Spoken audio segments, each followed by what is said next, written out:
ফিলিস্তিনের পশ্চিম তীরের জেনিন শহরের রাস্তায় ইসরায়েলের সামরিক বাহিনীর চলন্ত গাড়ির বনেটের উপর আহত এক ব্যক্তিকে দেখা যাচ্ছে। সোশ্যাল মিডিয়ায় ছড়িয়ে পড়া এক ভিডিওতে দেখা যায় রক্তাক্ত অবস্থায় ওই ব্যক্তিকে বেঁধে রাখা হয়েছে গাড়ির সাথে।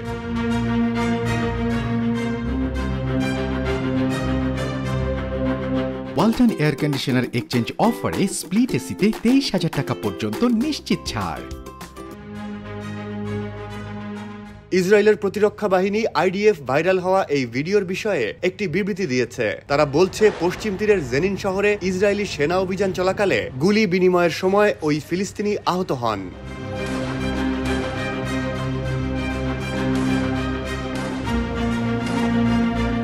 ইসরায়েলের সেনাবাহিনী বলছে, আহত ফিলিস্তিনিকে এভাবে গাড়ির সামনে বেঁধে রেখে তাদের সেনারা প্রোটোকল ভেঙেছে। পরে আহত ওই ফিলিস্তিনিকে চিকিৎসার জন্য রেড ক্রিসেন্টে পাঠানো হয়।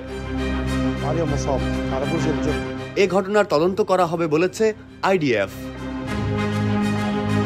গাড়িটির নাম্বার প্লেট ঢাকা থাকায় ইসরায়েলি সেনাবাহিনীর কোন ইউনিটের গাড়ি নিশ্চিত হওয়া যায়নি। প্রত্যক্ষদর্শীরা বার্তা সংস্থা রয়টার্সকে বলেছে, ওই ব্যক্তি স্থানীয় লোক, তার নাম মুজাহিদ আজমি।